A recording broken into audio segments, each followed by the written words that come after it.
to Out of the Box Radio with me, your host, Christine Blasdale. Out of the Box Radio is a weekly podcast of audible ear candy dedicated to bringing a fresh perspective on this thing that we call life.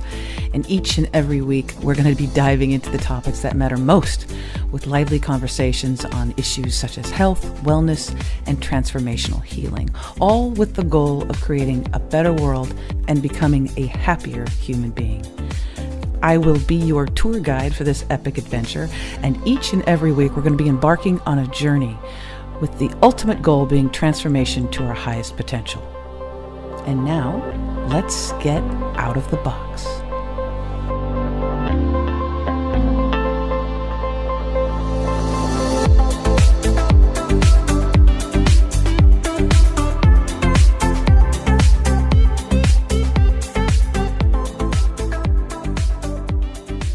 Hello, everyone, and welcome back to Out of the Box with Christine. I am your host, Christine Blasdale, and today I am so very happy that you tuned in because you are going to learn so much. And this is all about transforming lives, and my guest is definitely one of those people who loves to transform lives. Joe Tabbanella is a hypnosis and NLP instructor at Hypnosis Motivation Institute, which is the first accredited college for hypnotherapy. In addition to instructing students at HMI, he has been featured on Bravo and Lifetime and is a group facilitator and hypnotherapist at Milestones Ranch Malibu, a dual diagnostics treatment center in Malibu, California. He's also a motivational speaker and has worked with large corporations and individuals to help improve their life goals. Welcome to Out of the Box, Joe Tabbanella. It's a pleasure to be here. Thank you for having me. So, Joe, of course, when I say hypnosis, most of the audience is like, oh, is that somebody that's going to sit there with the, with the watch going back and forth and say, you are getting very sleepy, look into my eyes, kind of like Dracula. You're not Dracula, are you? No, I'm Svengali, though, yeah.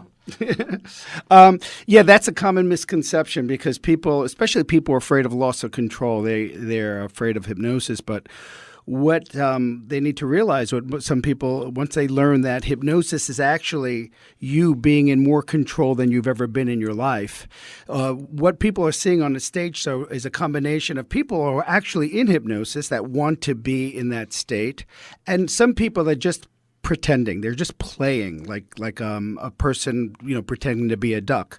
But the interesting thing about hypnosis is that it is a childlike state of being where you're very open to an idea. So if you pretend as a child you're a duck, you start feeling like a duck. An actor actually does hypnosis. Any good actor understands this principle, and they're actually doing hypnosis.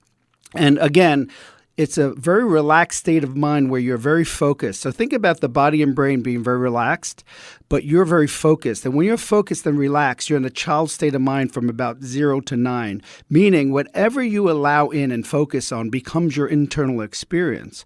So if I'm asking you to act like a duck and you want to act like a duck and it'll be fun to act like a duck, you'll go into a very relaxed state. So people think they're sleeping, but they're so relaxed, they're so focused on what that person is saying, the hypnotist on stage is saying, that they get so absorbed in it that they suddenly lose self-awareness. It's basically the default network in the brain goes into abeyance, and the person starts to feel completely, let's just say, enveloped in the idea that they're experiencing.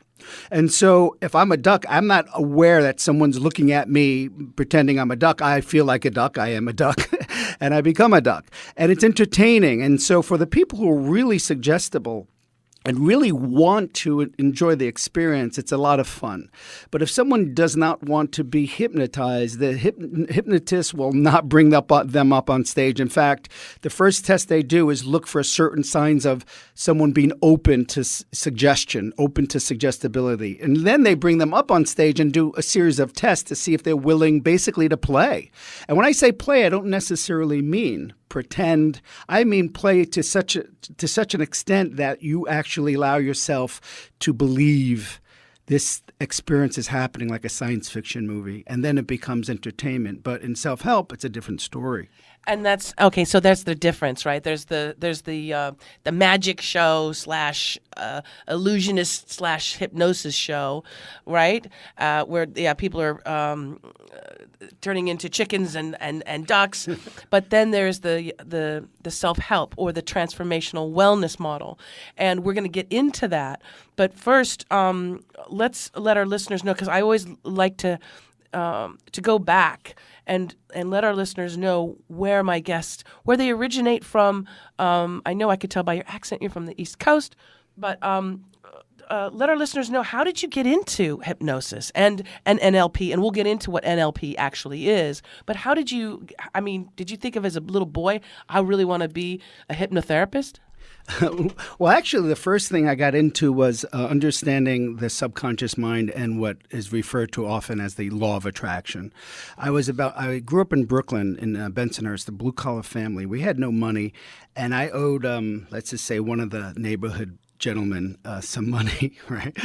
And I needed about $5,000. I needed to pay off a debt, and I needed to buy a car because the car I had got totaled for a different reason. I was 19, growing up in Brooklyn, yet need I say more? And I needed $5,000. I started praying like a good Catholic boy prays, please God, please God, please God, give me this. I need this $5,000. And every day I would get absorbed and enveloped in that idea. I was so consumed with the number 5,000 and the experience and the affirmations of wanting it. And one day I was sitting there, and a little voice that showed up is still with me today. I don't know if it's a spirit guide. I don't know if it's my subconscious, or as neurologists might call, the wise advocate. But a voice showed up, and it was an intuitive voice that said, "Who are you praying to?" And I said, God, thank you for sharing. And they said, well, let's put it this way. And they always say let's, so it's a group. And they said, let's put it this way. If God was here, would you ask it for $5,000? And being a Catholic, I thought that was strange to say it for God. I thought God was a he, right? I said, would you ask it for $5,000? I said, yeah, that's why I'm praying. Now think about it. I said, yeah. And then there was a very firm think about it. So I stopped and considered it, because they seemed almost annoyed at that point, whatever. And I stopped and I imagined, okay, what is God? And I thought, okay, all that is, the underlying essence to everything, where everything stems from. Basically, now I realize I was thinking about the field, 0-point energy in the field, the void, the nothingness, where everything comes from. And I imagine the room splitting open in time and space. It's splitting open right in front of me, and this light shows up. And in that moment, I felt like I was everything. I saw the person I owed money to. I saw the people picking the lottery balls. And I saw everything, and I was everything. And in that moment, I realized there was nothing to be afraid of. If I was everything, what could I want? I became basically what the Buddhists strive for, which is free of attachments and aversions. I no longer needed anything to fulfill me, and I was no longer afraid of anything because I was everything. So what would I need if I was everything, and what would I be afraid of if I was everything? And in that moment, all that was left was a sense of where my focus was, without tension, without want, without strain, without fear, which was $5,000. But the feeling in my body was I was so filled with gratitude and ecstasy and freedom, what they call letting go, right? I was so free that feeling got me out of the chair. And suddenly I started walking down the block, not knowing why. The feeling was guiding me. This feeling in my body was guiding me. And I just happened to walk into a place where I play the lottery every day without any intention to play the lottery, because I'd wait for my sign for the day, And I walk in, and a woman next to me tells me to play the number. Now, at the time when I was praying, I thought ketchup bottles, receipt, license plates were signs from God. When someone almost cut me off on the street. And here's a human being saying, trust me, I've been playing it long enough. And she gave me 4 numbers to play and to pick for. I didn't think anything of it. And I won $5,000, the money I was thinking about for praying for weeks and weeks and weeks. And I realized there was something there. I'm a very skeptical person, very logical person, very cynical person sometimes. So I knew that this could have just been, just a luck. But I said to myself, why did this state, when it changed, did my behavior that resulted from the state change create the desired result? And I spent just about every waking moment of every day of the rest of my life trying to figure it out. And I finally did. It took me about 15 years to finally figure it out. But I realized I was talking about it. I could have given workshops on it. I could have written books on it. I knew about it, but my life didn't change. And there's nothing that was changing. And one day it hit me that I was talking about it, but I wasn't assimilating. I wasn't becoming the idea. I was just thinking about it. It was like living up in the neocortex, just as thoughts and ideas. So one day I made a decision to spend 3 months. I committed to spending 3 months I made a decision. I was going to decide that I was going to find out. I was going to find out if this is actually just some defense mechanism to deal with the fact that life stinks, and we're just trying to hope that we have some kind of control over it. Or that if you put your awareness on what you want in a certain way and you do something in a certain way, in a certain manner, that we are much more powerful than we could possibly imagine. And after 3 months, I realized, thank God I did it, because after 3 months, everything I ever wanted just started showing up. Everything. It happened for 2 years. I was so blown away that I spent more time teaching people what I did than I was even enjoying what I was creating in my life. Wow. Yeah. Wow. So the idea, and this was basically the law of attraction before The Secret or the law of attraction was. So how did you know? When was that moment in time where that light bulb went off and you said, "Oh my God, this is the truth of who we are"? When was that moment? Do you remember? Well, the physical experience was when I committed for 3 months, but the conceptual idea, the understanding, happened one day when it was just real logic and reason, like what worked. Based on everything I read, Joseph Murphy's Power of the Subconscious Mind, Neville Goddard, all these new thought pioneers, and even those, it's pretty much an old thought. But in the 20th century, there were these people talking about the same principles. But when I realized, it hit me that in order to be anything, you have to literally be the consciousness of it. But that means your cells have to be it. And that one moment I realized that's what I need to do. But it was still, like I said, exciting, but I realized I was being driven by dopamine. And dopamine is really a chemistry of excitement and hope.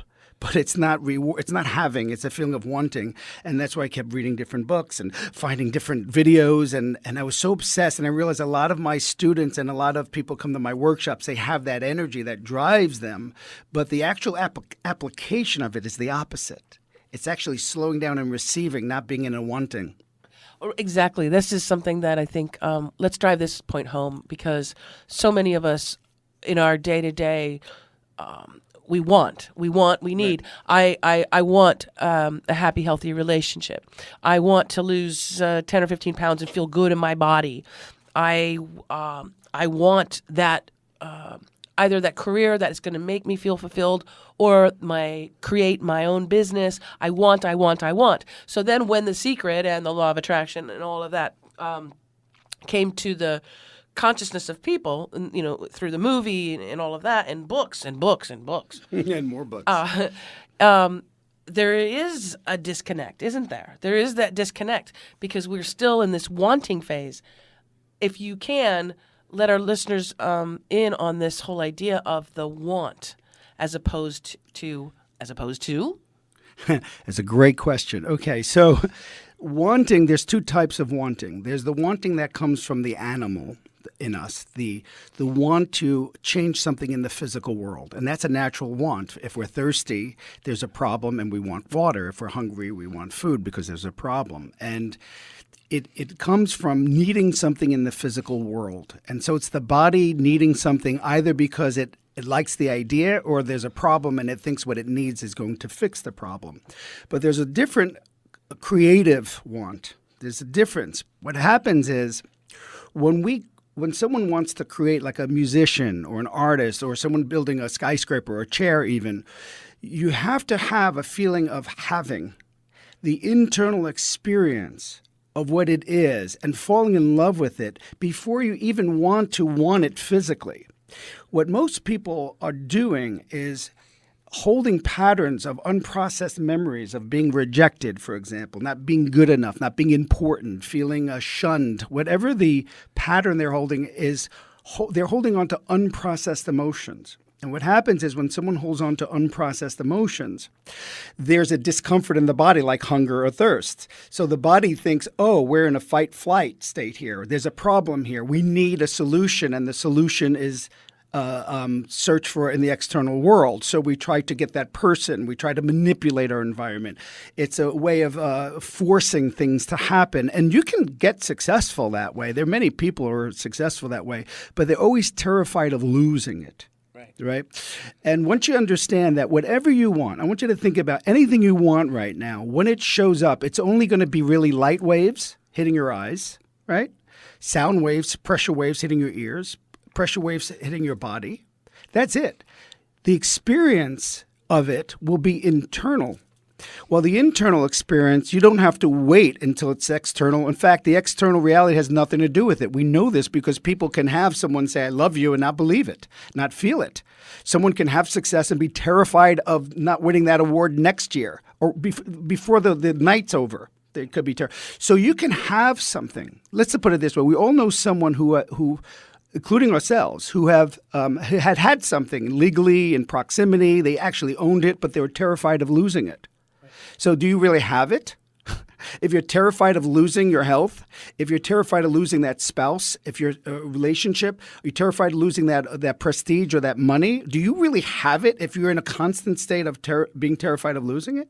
And conversely, we all know someone, including ourselves, that had something internally. We just had it. We just knew it was going to happen, and that's when it just seems to show up. And there was a reason for this. See, I see myself as a liaison, like an ambassador. There are two types of successful people in the world. There are people who are successfully using the law of attraction, like myself, that I finally figured out. That took me years to figure it out, that I wasn't using it. I wasn't using it correctly. And then there are the go-getters. Work hard, just, take action. And the go-getters really get annoyed with the law of attraction people, right? Because they think they're lazy, right? They think they're not taking enough action. They think they call them magical thinkers. Unicorns, because they're just visualizing and looking at their vision boards and nothing's happening. And they're saying, make it happen. But there's an interesting point to this, because they're 50%, I would say, about 50% accurate, meaning the law of attraction people are not taking enough action. But the go-getters, what they're doing is not giving credit to those moments that happen, those serendipitous events, the moments, the chance meeting, the call you get out of nowhere, the thing that happens that has nothing to do with any action you took. And so they're not giving enough credit to something else that's happening in the collective unconscious, in their subconscious mind, actions that are being taken that have nothing to do with their conscious decision to take an action. And the law of attraction people, they are not taking enough responsibility for the fact that they have to engage in the process of trial and error to get somewhere. And that's going to be uncomfortable if they view what's happening through a filter of belief systems. So what do they both have in common? Well, what they both have in common is intention and desire. They both have an image that they fall in love with and really want, right? Well, let's look at a baby. A baby is the go-getter and the law of attraction. Yeah. So the baby sees what it wants, whether it be speaking English, saying a word, water, or walking. It sees what it wants. It falls in love with it. It actually experiences it. We know on many levels the body and brain is actually experiencing what you mentally rehearse, right? And so it's experiencing it as if it's happening now. Now the body and brain does the wanting. It's like I found that when you recognize there's a difference between you, the consciousness, the right to put your awareness on something, right? And the body and brain's job, which is to catch up to you through feedback and pressure. When you realize that, you realize, oh, that's what the baby's doing. It's holding an intention. It doesn't care about who's looking. It doesn't care about how many times the baby falls. It doesn't care about how uncomfortable that baby is. And at some point, the baby judges The baby or we as children start judging that emotion. Because any time you put your awareness on something in, let's just call the astral plane, or a place that in the field of possibilities, anytime you put your awareness on it and you fall in love with it, if it doesn't exist in the world, something has to happen in the world. Pressure has to change, right? In order for something to exist, the muscle has to grow, a muscle has to stretch, neurosynapses have to form to learn calculus or math, or if you're juggling, you need the motor cortex needs to start wiring to your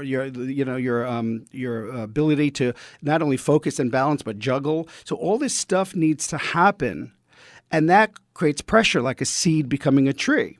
As soon as we start paying attention to the pressure and deciding that the pressure meant I can't continue to hold my awareness on what I want and love it while my body's getting uncomfortable, and we stop it, then we're afraid of the things we really want, because as soon as we think about them, it creates pressure. And some people call it anxiety, but it's your body saying, if you really want that in the physical world, your body and brain is going to have to learn a lot of things, whether a muscle has to grow or brain has to think or insights, right? So it's easy to understand in a physical way.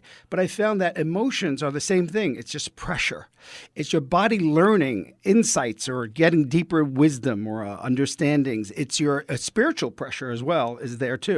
So as soon as you judge pressure as the problem, then you are living in that moment that caused the pressure, and you're stuck there. Right. Always with this fantasy of what you want, rather than being what you want in consciousness and breathing through the pressure like you do a muscle stretch until the muscle catches up to your vision and your intention. But if you pay attention to that muscle stretch and you're not even putting your focus on where you're going, there's nothing there. Right. You just stop. You won't come back to the gym tomorrow to stretch because it's too painful. And if you give it a belief, this means I'm just not flexible. This means there's something wrong with me. This means I'm not good at this. This means it's hard. It's too hard to do. This means what if it will never happen? Then you will stop yourself from being what you want to be. And that's how you become a law of attraction person and a go-getter at the same time. And something that you said that strikes a chord with a lot of people, because they can say, well, of course I want to make more money. Of course I want to have a happy, healthy relationship. Of course I want to be fit. But there's a disconnect between what they say they want consciously, right? And then what goes on in the back. Is it unconscious or subconscious? It's either or. Okay. So how do we get to that unconscious space? Because somebody could be saying, I really do. I want a happy, healthy relationship. But there's something going on in the back room that is making sure that's not going to happen. Right? Exactly. So around about 9 years old, what starts to form is the critical faculty in the brain. And that starts to stop new information entering into the patterns in the body and brain. So, for example, if I want mom or dad to love me, right? And I have an internal experience of what that feels like. I love it. And my body wants to catch up by going, Dada, mama, come here. And they shun me or push me away or even yell at me and leave me. If I hold that moment rather than process it and learn from it, and I give it a belief system, meaning I decide, a belief system is nothing more than a decision we make, which is I decide I'm not lovable. Right? In that moment, I'm freezing that pattern of abandonment as far as an image, but it's not an image. It's a pattern in my body brain, right? Ultimately, and it's an energy in motion, energy that's now stuck. So an impermanent moment that was supposed to pass, and I was supposed to learn from. Some people are afraid of intimacy. Some people have, PTSD. Some people have a midlife crisis. Some people have diarrhea. You know what I mean? Right. If I give it a meaning that this one moment means it, I have literally frozen this moment in my subconscious mind as a generalization of life or a belief system. Right. Now, that has a certain pattern, that has a certain image, and then I learn how to cope with it. I'll never get too close.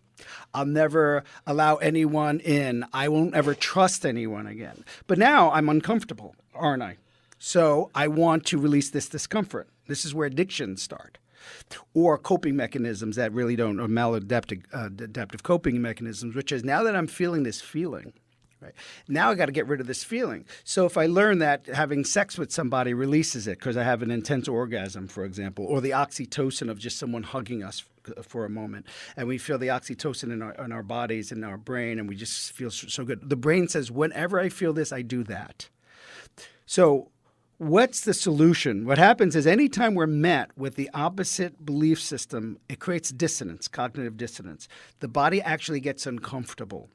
So what we have to recognize is when that's happening, when we say what we want is this, and we're met with something that's in conflict with it, what we want to look at is whatever we're experiencing inside. These are thoughts, self-talk, feelings, and images.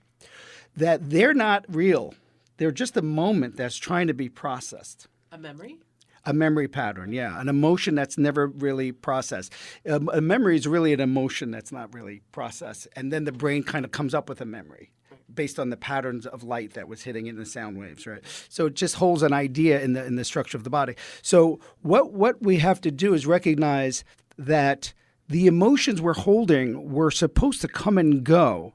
And in consciousness, meaning your awareness, and I'll get into an exercise to help you really understand this in a moment, that in awareness, if you put your awareness on actually being loved and adored, as soon as you start doing that, the brain's going to say, what about this feeling and this memory and this possibility that you, consciousness, you told me at one point cannot be. You said it was the end of the world, and you said you couldn't process it because it had a meaning and you can never really have that experience in the external world. You told me to stop this moment. Once you say to it, am I talking about life? Life is impermanent. You were a moment. These emotions were a moment. It's impermanent for a reason. It's like birds going through the sky. They come, they go. Even the thing I want can never show up in the physical world forever because it's impermanent, the physical electrons. But my inner world, I can be in love with chemistry and an intention, and you're going back now to the childhood's, the child's creative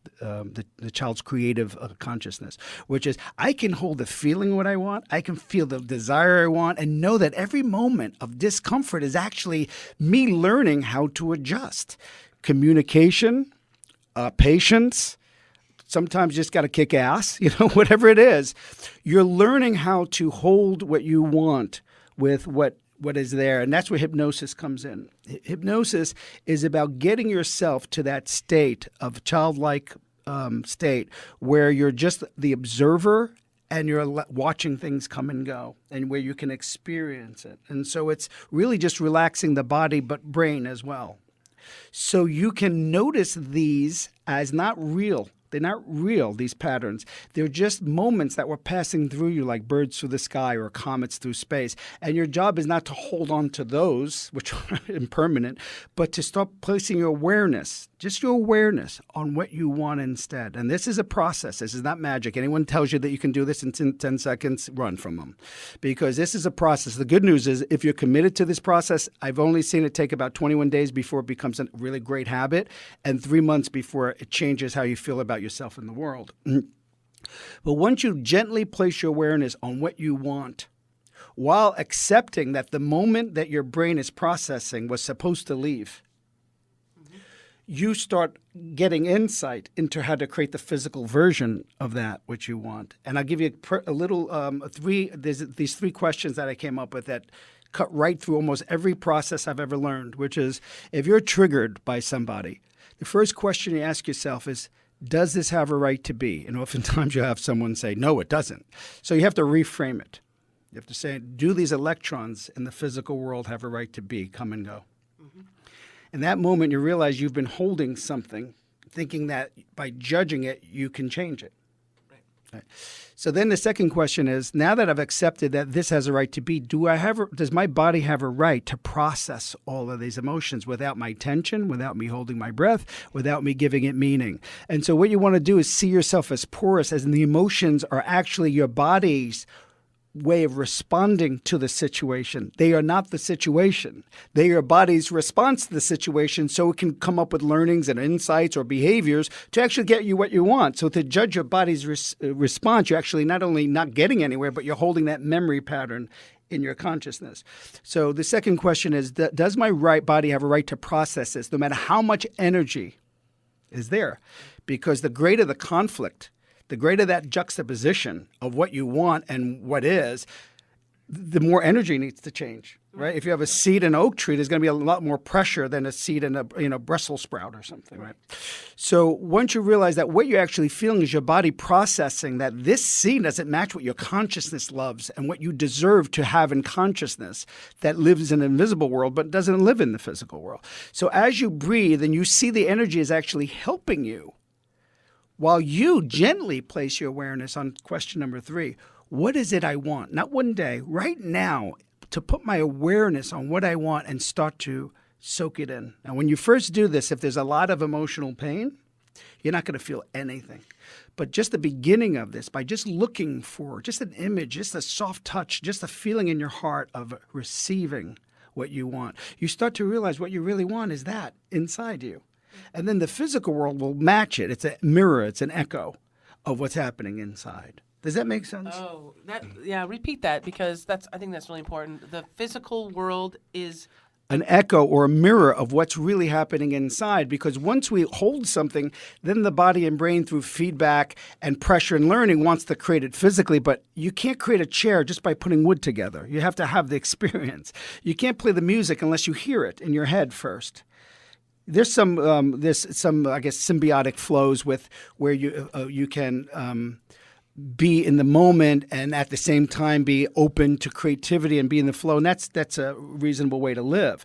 But I'm not talking about that. I'm talking about flow as far as moving towards a goal and in something you would prefer in life. But funny enough, at one point they're the same. When you really get out of your way, your flow is what you want, and what you want is what's happening right now. And we just fight it all the time.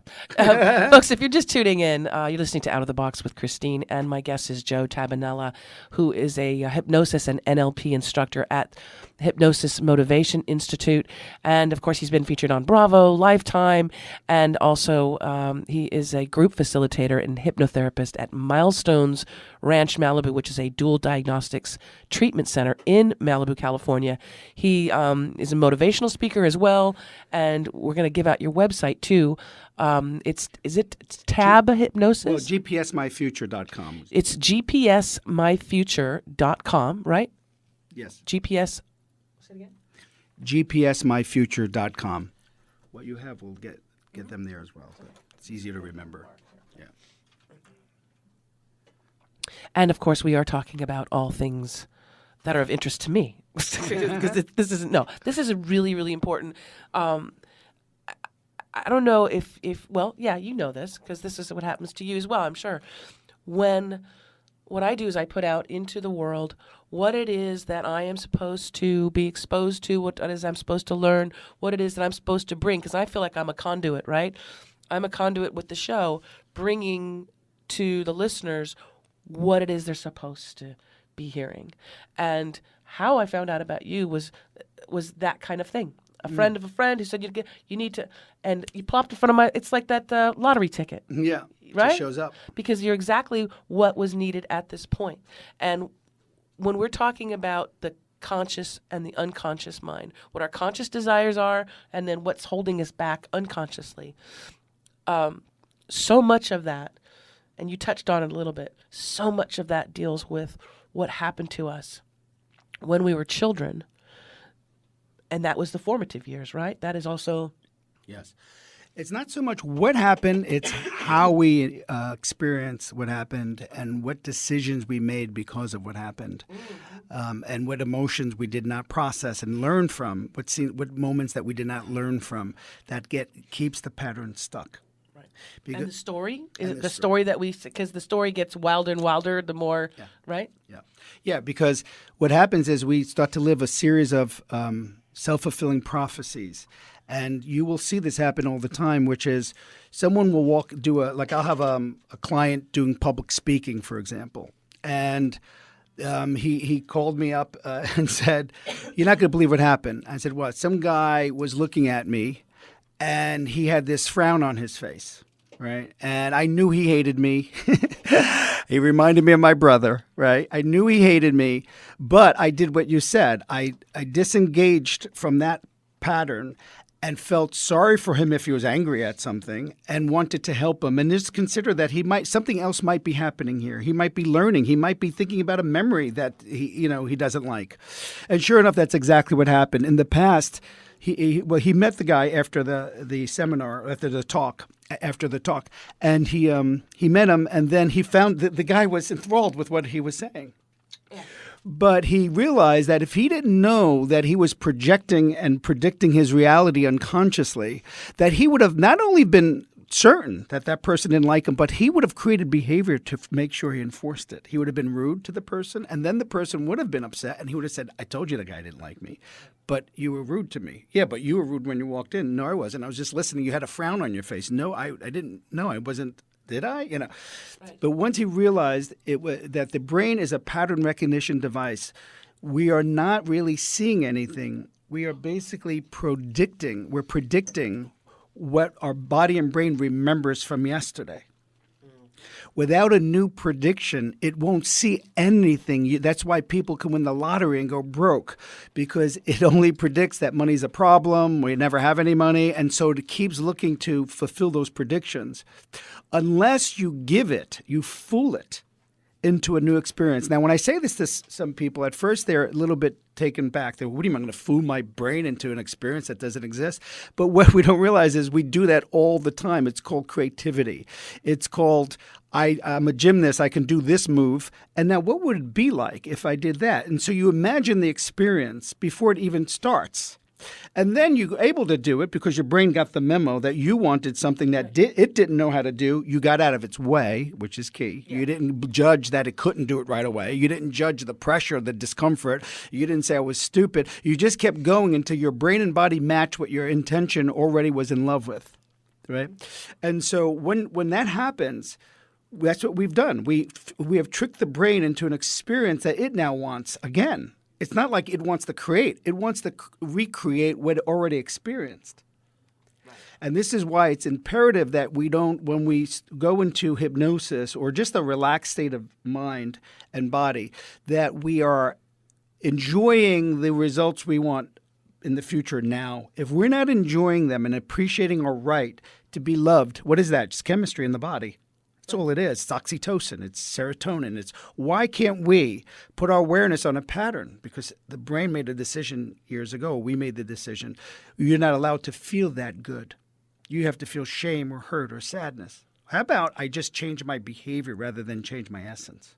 So the example of this is if I'm really confident, and that's consciousness, right? It knows it can do anything. In my mind, for me personally, depression was my inability or lack of willingness that came from lack of understanding to put my consciousness on anything I wanted and fall in love with it, regardless of whether my body or brain was able to do in that moment. When I realized that that was really what I was seeking, that right first, and then the secondary joy is through feedback, through trial and error, through discomfort, through pressure, the physical body will catch up. Then that's a secondary joy of creation where you see it physically manifest. But that's not your job. That's the body and brain's job. Your job, our job, is to put the consciousness on what it is we want, fall in love with it, and realize what we really want is a state of being. Yes. We want to feel loved. Well, I'd rather feel loved with all the chemistry in my being and be rejected externally than to be loved externally and be filled with hurt, sadness, fear, and anger. And when you turn that on its head, you realize that's the creative way of being in the world. You turn that on its head where you say, I'd rather feel this than have that. Then your body says, well, I want that. You say, well, you can go have it. We'll go get it. But I'm not going to leave this. I'm not going to leave myself and my essence for some promise outside of me. From it, I will beg, borrow, and steal to get what I need, but never at the expense of it. And then what happens, you really can feel the future being pulled to you and you to it. You can literally feel a pressure pulling. It's called positive structural tension that makes you want to create physically what you're already in love with. Right. That is the law of attraction on steroids. And steroids, yeah. Right.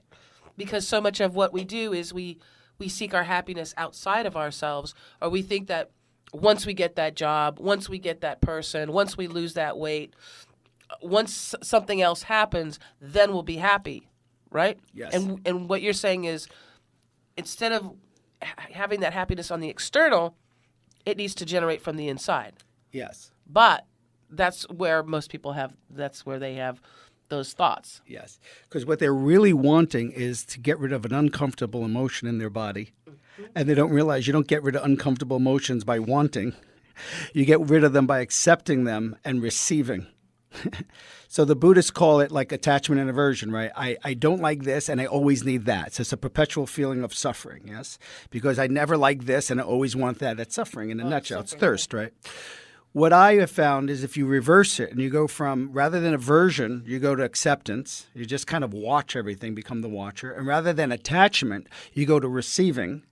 And you get to have everything in your consciousness, in your body. Then that starts to create a pressure, a pulling. And it says, how do I get this physically? And that's fun. You don't care if it takes 80 years. Yeah. Because if you have the right to feel that good, that you would stay in this consciousness all day, you don't mind what it takes to get there, unless you have a belief system that stops you from realizing that the brain and body it adapts to anything and can learn anything if you keep the intent. We went to the moon. If you keep the intention long enough, you can find ways to create anything. But you can't be filled with angst. Angst is only good if it's 10, 20% because it gets you moving and it makes you do things that you wouldn't normally want to do. But once you start moving and you realize what you don't want, you have to fall in love with what you do want. Like when I teach my students, I'll tell them that you'll see where someone's stuck in an emotional charge or of unprocessed belief systems, or I should say limiting beliefs or unprocessed emotions. When they come in and they say, "I want a relationship," and I say, "What is it?" Do they say it like that? Yeah, I want a relationship. Say, "What does it look like?" And they'll say, "I'm tired of being alone." Well, the subconscious mind wants to create what's in it. Right? And so it wants to move towards the image that you have. And I don't see any positive image. No, because it's an away from. It's repeating that I'm alone. Yes. And it's an image that is stuck in the mind of being alone that they're trying to run from. So then I'll say, no, I know, I get that. But what do you want? I'm tired of the dating scene.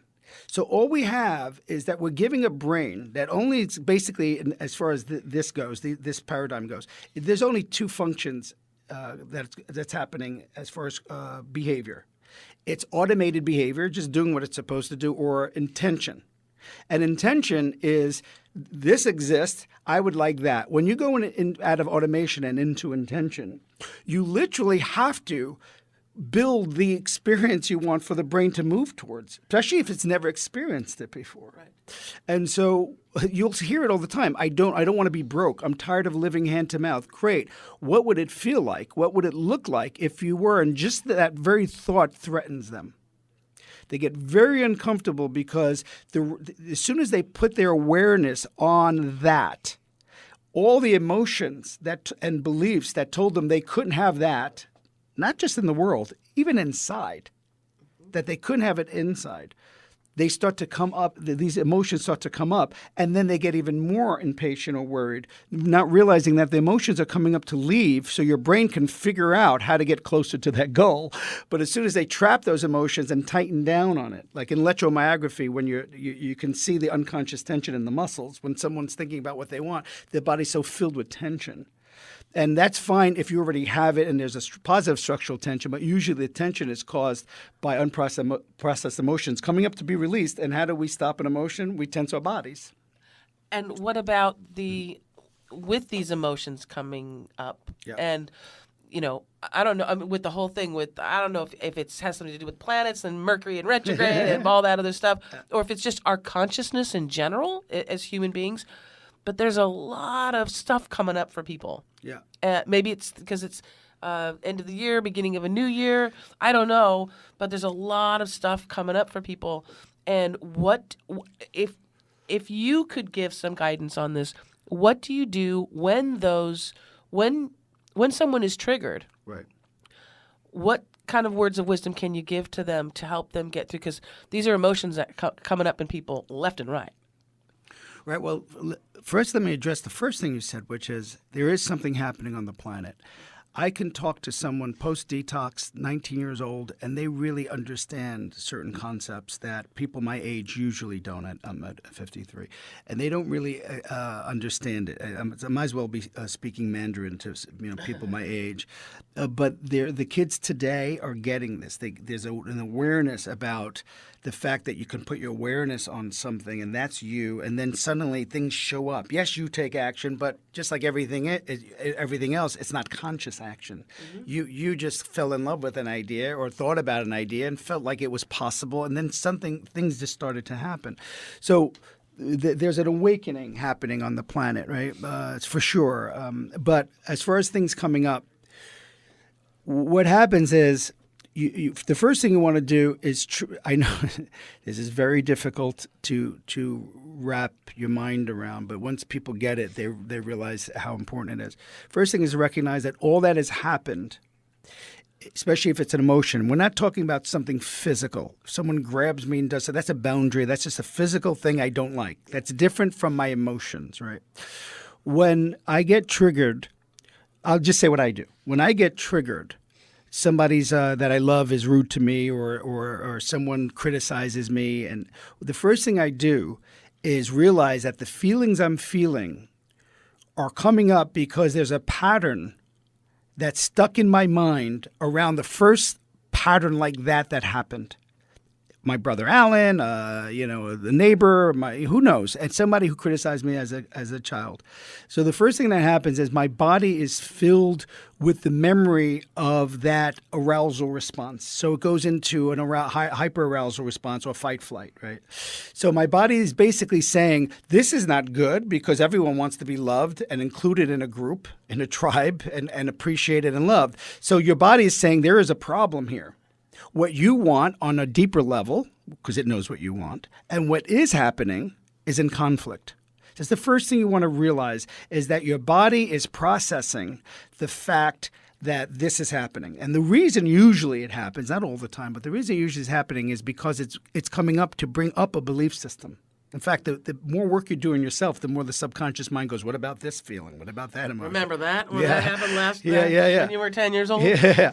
And so it comes up in order to be released. So the first thing you want to see it as motions are trying to leave. So it's a good thing. It's a good thing. It's not the problem. It's actually the solution.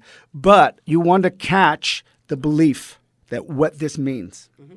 All it means is what you want, and what is in conflict. That's it. That's the first thing you want to do. And you want to see the energy passing through you. Then you want to gently put your awareness on what you want. And some people are so far away from what they want because of that belief system that they can't even put their awareness on it. That sometimes is very difficult at first to say, what do I want? So let's say it's a friend who's yelling at you, or a relationship. So what do I want? And you imagine you're both hugging each other. So while your body's processing the physical what is, which is impermanent, by the way, and was supposed to be impermanent when it first started as a child, now you're making it impermanent again by allowing it to flow. While it's flowing, this emotion, you put your awareness on what you say you want. And you start feeling that on some level of awareness and loving it, while you're realizing what's happening is in conflict. And you let the body process the physical world while you put your awareness like a captain of a ship, right? Mm-hmm. You know where you're going, and you're aware of everything at the same time that's happening. And then the people in the engine room do the rest, right? As soon as you decide that this means something, and you stop the emotion by tensing your muscles, by thinking the emotion is bad, by wanting the emotion to go away, you have frozen that moment again in the belief system in order to be created. But when you do those three questions, does this have a right to be? Does my body have a right to process it? Well, why is it processing this? Because it doesn't match what I want. And what you want is to be in love, to have someone love and adore you. And that's a different chemistry. When the brain said that's not going to happen, you say, I'm not trying to make anything happen. I'm aware of what I want, and I'm aware that the physical world's not matching it right now. Now, here's the caveat to this. It's more of a pitfall, but it's the brain has learned that it gets a lot of mileage out of certain coping mechanisms. So if I'm going to be cold to you, that might be more enticing. It's like an addict who rather go for the heroin than to feel the feelings. So if I am going to punish you by pulling away my love, being cold or passive aggressive, or if I'm going to blow up and scare the hell out of you, or if I'm just going to leave you alone and now you'll see, then the brain is going to beg for that behavior because it's already predicting the behavior before you even get triggered, unfortunately. So is it like addicted to that kind of Yes, exactly. It's addicted to the behavior. It gives like a rush? Yeah. It gives a rush, and it knows that eventually your stress response will be released. They'll go back to homeostasis if you do all this. Oh. You follow? So, for example, if I found that the only time people loved me is if I had sex with them as a child, right? Mm-hmm. And that's what I learned. And then someone starts pulling away from me. And suddenly I flirt with them and I see them come back. Then my brain says this is the only way you can stop people from leaving. If I learn that the only way someone will give me what I want if I throw a tantrum, then my brain goes, we need that tantrum to go back to that relaxed state of being, because as soon as the nervous system is triggered, it wants the release eventually. It wants to find out there must be a problem. What do we do to bring it back to homeostasis? And so whatever it learned, an orgasm will do it. Sometimes shopping will increase it because it's dopamine driven. It's not, but there's a sense of satisfaction sometimes that's temporary. Food will do it. Alcohol will do it. Opiates. So anytime the body has learned, this is how we get back to no problem. There's no tiger. I'm not thirsty. I'm not hungry. Then it will do anything it takes to get back to that state. And whatever it learned worked, it will do. It will. In fact, I did an experiment on myself, and I was blown away by it. I was at the rehab. Sometimes I'd do groups, and then I'd come down, and there'd be sometimes in the old days, we used to have a lot of cookies out. And I would go down and just have like 7 cookies. And I was saying, what's going on here? I realized that my body was feeling whatever emotion because of the group, the empathy for people, feeling the suffering, not being able to maybe process it all. And my body said, grab the cookies, because that's how my mother calmed me, with sweets. Right? So one day I made a decision. I was going to interrupt that pattern. I was going to use the same energy to do something else that would give me some benefit. And I thought about what can give me benefit that I can use that energy to move, help me move towards. And I thought push-ups, it's healthy, it's strong, be in shape. And so the next day I was in the group and I ran down to the kitchen, and sure enough, I ate 7 cookies. Well, not 7, maybe 3 or 4 cookies, right? And I thought to myself, what happened there? And I realized I had to tell the brain, because the brain had no experience, no baseline, no experience, no prior experience that says, if you feel this emotion, this other behavior will release it. It just knew that the only way to release that specific emotion is sweets, right? So I said to the brain, we're going to have the cookie. I guarantee you we're good. And I can actually hear that part of my mind saying, are you sure? Right? And I said, yeah, but I'm going to do these push-ups first, and then I'll come back and have the cookie. But when I did the push-ups, I knew enough to know that I had to be so absorbed in the push-ups, I wasn't thinking about the cookie, right? So after I did 50 push-ups, whatever it was, and I was exhausted, I got up and I went over to the cookies, and I had no desire to eat the cookies because I went from sympathetic arousal to parasympathetic. Basically, from high arousal, I need something, to low arousal, I'm good. Right. And I had to do that, funny enough, 13 times. Every time I had to trick the brain and say about 13 days in a row, I had to say, no, I'm going to do push-ups first.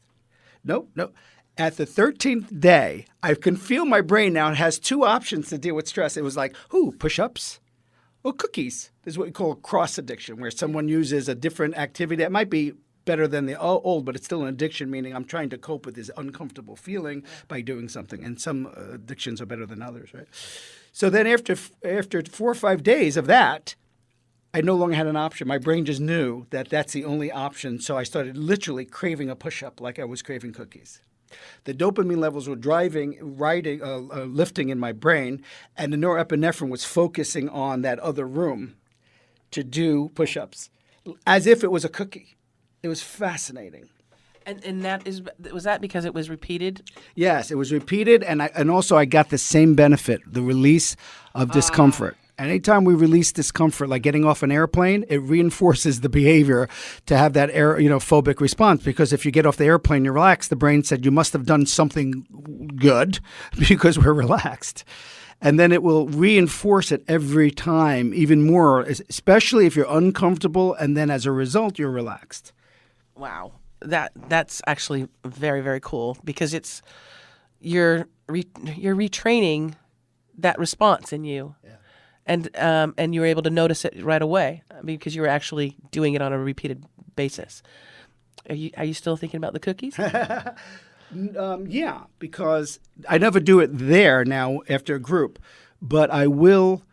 My brain is the go-to now because I have no real vices anymore. So my go-to is if I'm stressed and I haven't processed that emotion, I will go to the chocolate or the cookie. But it happens on probably 1/100th of the time as it did before. And that's all because too, like also when we were little, for me, when I was hurt, when I was sick, my grandmother, it was always something. It was sweet, right? It was always a McDonald's shake for me. Grandma would go get a chocolate McDonald's shake. If I scraped my knee or if something happened and I was going to get in trouble or whatever it was, Grandma always made it better with that chocolate shake. But I don't do those now. I'm glad I don't do those now. Yeah, well, you do your work. I do my work. Yeah. Joe Tabbanella has been my guest this hour, and I am so excited that we're able to bring you to our listeners. Joe, if people want to get in touch with you, how can they get in touch with you best? You can go to gpsmyfuture.com and subscribe. We'll send you an email, and you can contact me through that email. I answer every email. And my number, actually, you can call me at 323-377-2531.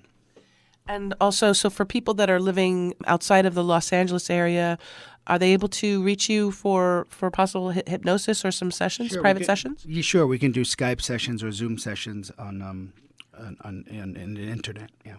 Beautiful. Awesome. Joe Tabbanella, thank you so very much for being on. It's such a pleasure to be here, Christine. Thanks a lot. You're great. And thank you, listeners, for tuning in. I want to remind you, as always, you can take the show on YouTube and share it easily because that's an easy way to do it on YouTube. But you can also subscribe to the show on iTunes, iHeartRadio, Spotify, Speaker, Stitcher, all of those wonderful podcast applications. Until next time, as always, remember to think outside the box. Bye.